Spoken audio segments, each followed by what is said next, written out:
Hello and welcome to Culture Over Coffee, a podcast focused on improving company culture and fostering employee engagement. Every week we chat with experts and thought leaders about the latest information and proven practices you can use to reduce regrettable turnover, increase productivity on your team, and retain key customers. So pour a cup of your favorite brew and join us. I'm your host, Beth Sunshine, SVP at Up Your Culture and the Center for Sales Strategy.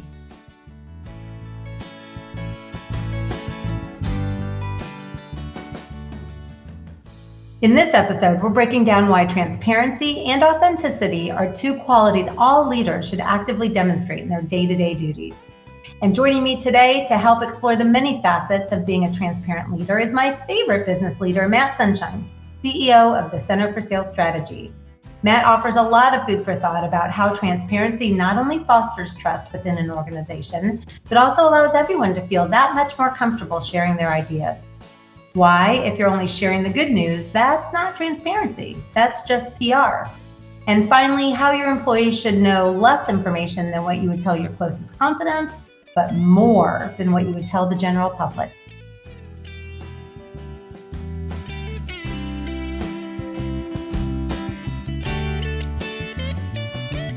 All right, well, welcome, Matt. Today, we're going to be talking about why transparency and authenticity are key for leaders. And I'm really excited to get your take on this. I know you pretty well. I know that these are core principles in your own leadership style and qualities that many people in our company especially admire in you. So I'm really excited to get your take. Thank you for joining me today for a little Culture Over Coffee and for sharing your perspective on all of this.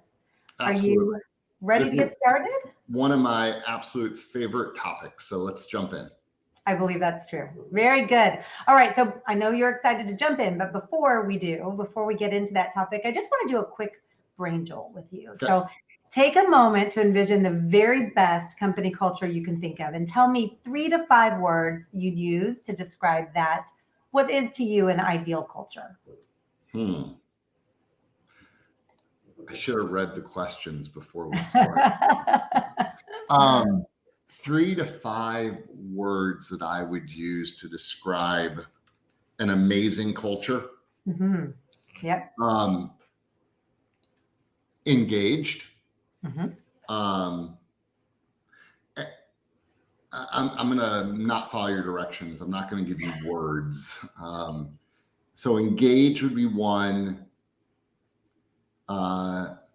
Alignment. Everyone has the same kind of North Star. So alignment, transparency for sure, and caring. And when I say caring, I mean caring for each other, caring for the customer, caring for the product or service that your company has. So I think that'd be it. Engaged, alignment, transparency, and caring.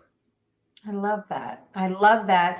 And I suspect if you asked a bunch of people who worked at our company or clients you've worked with for a long time, I would imagine they would actually say that very much describes our culture. So not only is it the ideal, but I think it's something you've really worked to create over the years. All right, so you set us up nicely because one of your words was transparency, and that is what we're going to talk about today. So let's jump into that topic and just tell me, how would you define transparency and authenticity just in a leadership context, and why are they so crucial for effective leadership? So how would I define it? I would define transparency as every person at the organization being up to speed on the relevant, important, pertinent information that the company is dealing with. Mm-hmm. The good and the not so good. If all it is good, then that's not really transparent. That's really just telling people what the good stuff is. It's right? PR. Right, it's PR. So I think that's a off the cuff definition of transparency. What was your second part of your question? Yeah, why do you think it's so important when it comes to effective leadership? Why does it matter so much? Yeah, so why I think it's really important and why it's important for effective leadership, I think, are two different questions. Why I think it's important is because we spend a lot of time at work. I mean, more than certainly more than 30%, 40%, in some cases 50% of our week is spent at work or working at your company. If you don't know what's going on, then you're really not part of the company. You're really just a cog, right? You're just really a worker. And I think that you want people, at least I always wanted to know what was going on because I wanted to be big. I wanted to be a big part of the success of the business. So I always figure it's important that others know what's going on so they can be, plus if they know what's going on, they could share some ideas and they might have really, really good ideas that you've never thought of. But if they don't know what's going on, as a leader, you're going to get frustrated with their ideas because they don't have the big picture. They don't know everything going on. So I think it's really important to be transparent. I also think that by being transparent, it makes for a better organization, makes for stronger leadership. But whether or not you're a leader or not, you should be transparent. I would agree. And so, moving outside of just the leadership role and kind of thinking about how people interact with each other, coworkers, maybe how an employee interacts with their manager. How do you think that transparency and authenticity foster trust in general among team members? Yeah, I think it fosters trust in a really, really significant way. And here's the reason why. In business, unfortunately, it's not always good news. It isn't. There are a lot of tough decisions that need to be made along the way in running a business, whether that's people decisions or product decisions or customer decisions or timing decisions or all sorts of really, really tough decisions. Or maybe said a better way, all sorts of really important decisions, right? They become tough when you have to go it alone, right? They become really, really tough when you got to go it alone. And I just feel strongly that the more transparency you have so that others can see what is going on, the better the results will be. That doesn't mean, and I'm sure you're going to ask questions about this, being transparent doesn't mean you have to share all your laundry, all your dirty laundry. I mean, sometimes you can't, right? Sometimes you just can't. And sometimes it's not productive to do that. Transparency to me means that you're being really authentic in sharing the most relevant, pertinent information so that people know where we are at getting towards our shared North Star.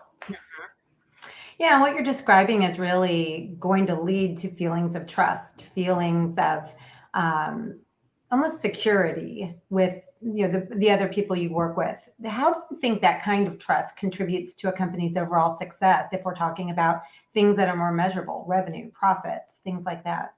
Yeah, so I think when there's trust, right, and if transparency leads to trust, when there's trust, when somebody has an idea for a new way or a better way or an alternative way to do something, if there's a spirit of trust and a spirit of transparency, and if everyone's feeling as though they have a stake in what's going on and they're feeling that way because they've been entrusted with important information and valuable information, they're going to speak up and they're going to say, hey, I got an idea. What about this? And everyone knows that not every idea that you have is good. I mean, heck, I have lots of ideas aren't very good, right? But if you have that, it's true. But if you have that confidence and you have that trust that you can speak openly and go, hey, have we ever tried something like this? Or could we do this? Or it could be the winner. It could be something where a bunch of people go, oh yeah, that's a great idea. That would have never happened had you not been entrusted with information. And that being entrusted with that information is transparency. Yeah, really well said. I absolutely agree. You have a wealth of experience as a individual contributor, as a manager, as a consultant, as a company owner. Can you share an example from any of those experiences where practicing transparency and authenticity has had a positive impact on a team or on an organization? Yeah, I can give you a few examples from different perspectives that I think will be relevant. So I worked for a company one time that was all we heard for a while was how forecast accuracy. That's the best way to say it. Forecast accuracy. All we heard from leadership was how important it was for us to have forecast accuracy.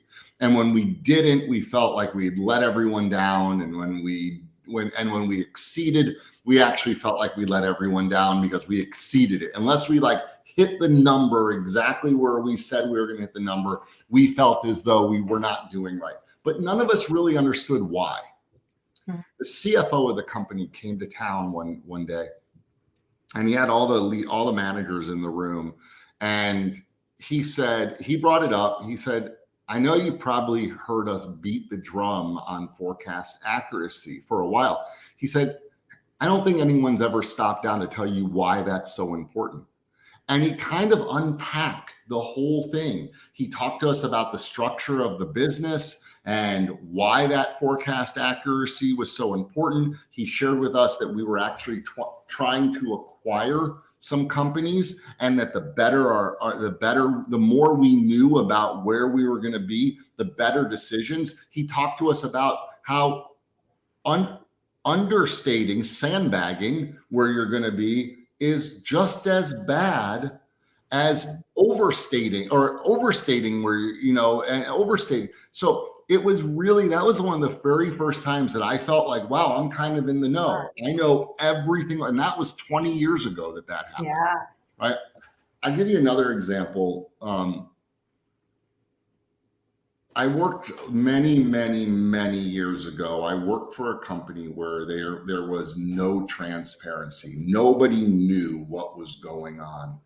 And because of that, whenever you had an idea, you kind of kept it to yourself. So the salespeople would all talk amongst themselves of, you know what they ought to do around here? They would be smart if they just did this. No one ever shared it. No one ever shared that information with anyone because they didn't care. They didn't tell us anything. We didn't tell them anything.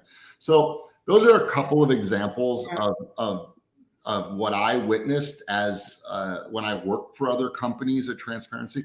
I'll tell you, at our company, I think that I work really hard at making sure that we have a really, really transparent. And I tell people all the time, if there's something I didn't share with you, it's just because I forgot to share it with you. And that if you want to know what's going on, all you gotta do is ask, and I'll be happy to go into as much detail as I possibly can so that you feel as though you understand how we're running the business.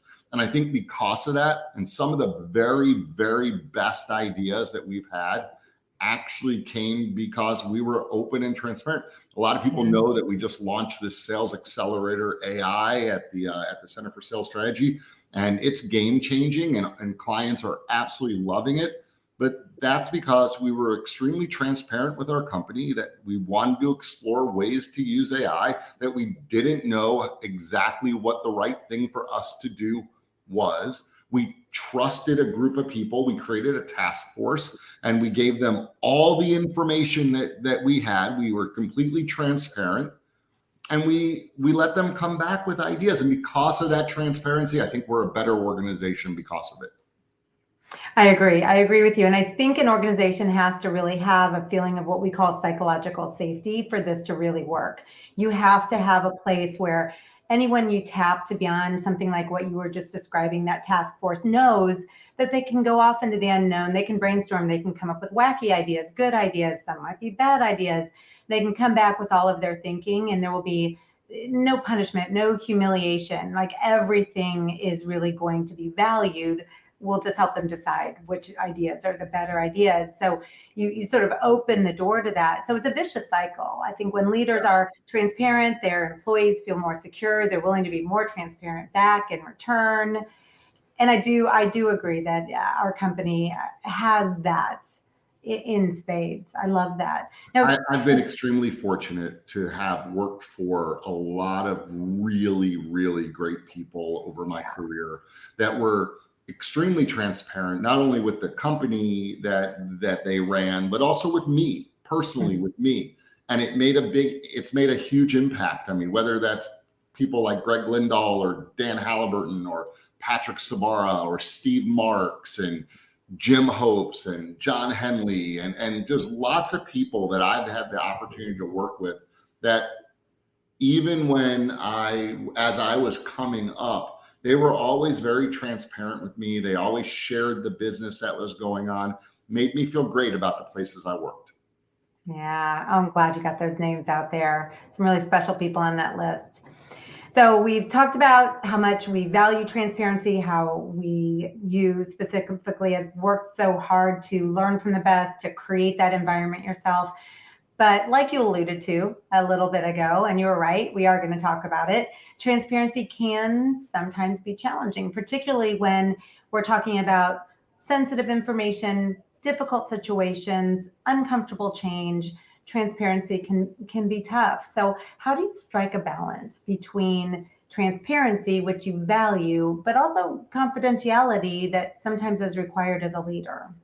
Yeah, so you cannot break confidentiality. You can't, no matter how much you might want to. If it's something is told to you in confidence, it's told to you in confidence, period. That's it.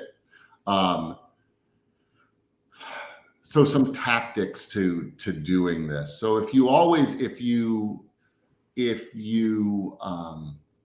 get into a rhythm of the way you deliver information, then you can deliver it whether it is the positive or the negative. If people know that you're always going to deliver this piece of information, then when that information is good, we high five. And when that information's not good, we figure out a plan, right? And we're in it together and it's not personal, right? And the best example of that is like quarterly numbers or something like that. Mm-hmm. Like, what are you're only going to talk about sales when they're up? I mean, no, when they're up, we're going to talk about it. If they're good, we're going to high five. And if they're not up, we're going to talk about it and we're going to brainstorm how they can be better.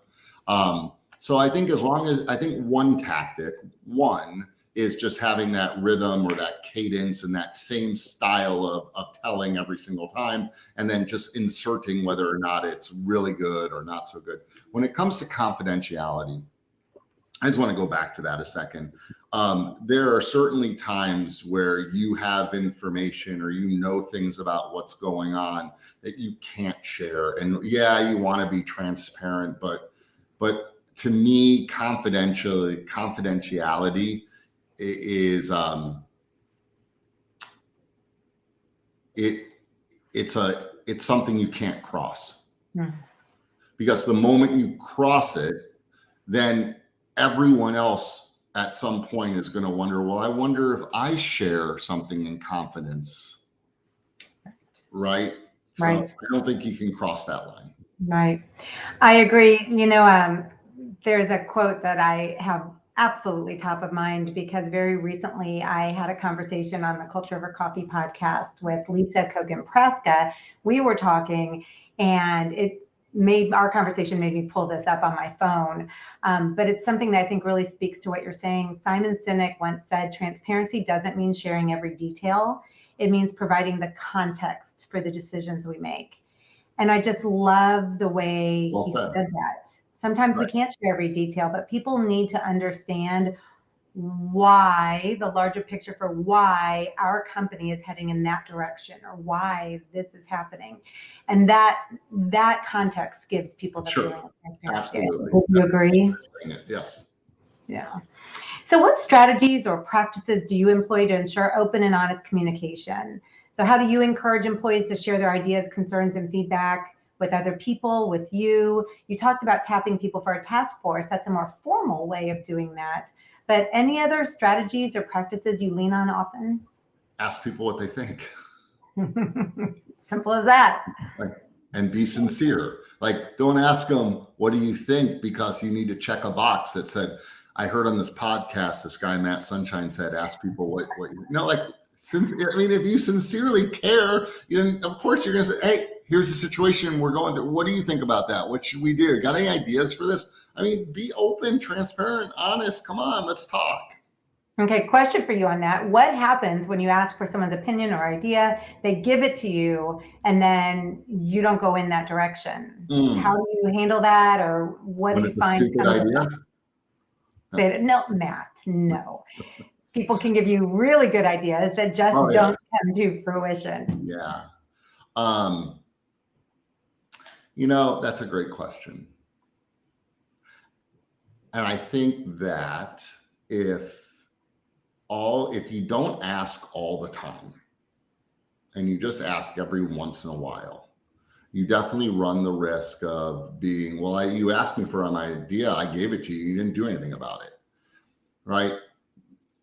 That's why you need to ask all the time, right? If you're asking all the time, right, and then you're following up and letting them know, or letting everyone know, hey, we went with this idea. By the way, we had lots of really great ideas. Can only pick one of them. We use this criteria to select this direction that we were going. If this doesn't work out, we got a bucket full of other ideas that you got. I mean, again, it just comes back to transparency. That's what I'm hearing from you. And follow through, transparency, and making sure people see all the way back around, what did we end up doing and why. Right. Very cool. All right, one more question. If you could recommend just one piece of advice, and I know that's hard. This is actually very challenging for most people because you could come up with 10 pages of advice. But if you could recommend just one piece of advice for other company leaders who are looking to increase their own level of transparency, become more authentic in their jobs, what would that one piece of advice be? One piece of advice for leaders of organizations to become more transparent.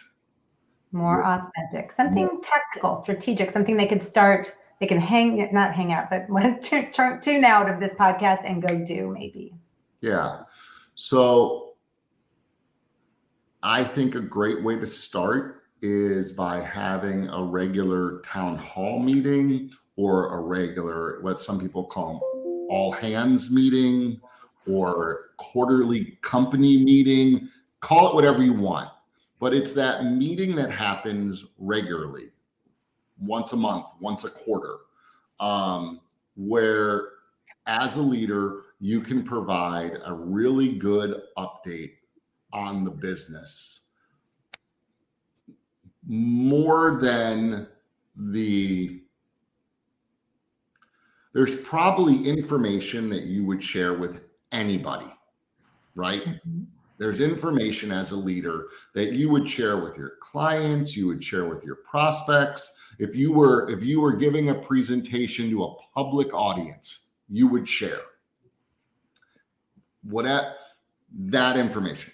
Then there's probably 5% information that you would never share with anyone except maybe your closest confidant, right? Your closest, maybe even just yourself. You share it with yourself.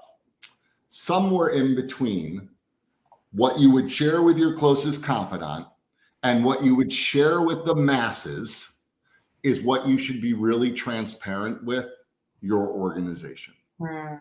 They should get more than what you would tell the general public. You should feel compelled to say, I'm being really transparent with everyone. Let's keep what we're talking about to all of us. And then give that information, and you got to be okay with it. And I tell people this all the time. They say to me, well, Matt, what if that person goes and tells someone that information?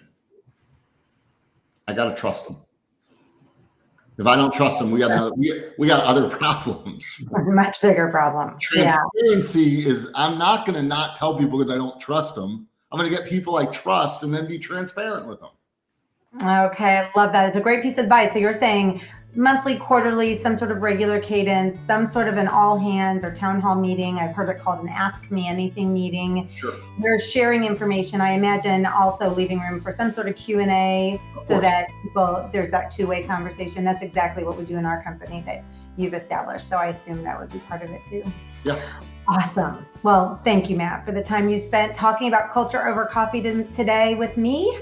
You shared a ton of good information and ideas, as I knew you would, related to driving engagement, focusing on transparency, really creating a more authentic leadership style. I know our listeners have found this valuable. Now, for everyone listening, I'm going to drop Matt's LinkedIn information in the show notes. You can connect with him. I'd recommend that you do. I'm also going to add a link that you can use to grade your company culture. So we have an interactive quiz. It only takes a few minutes, but it'll give you a really good sense of the current health of your culture, as well as some recommendations that can help. And there's an entire section of this interactive quiz on the topics we talked about today. So thank you, Matt, for joining me, and thank you, everyone, for listening. Thanks so much for spending time with us on Culture Over Coffee. If you've enjoyed the conversation, be sure to subscribe and join us for every episode. For more helpful information on the topics of company culture and employee engagement, visit us at upyourculture.com. Enjoy the journey as you increase engagement and up your culture.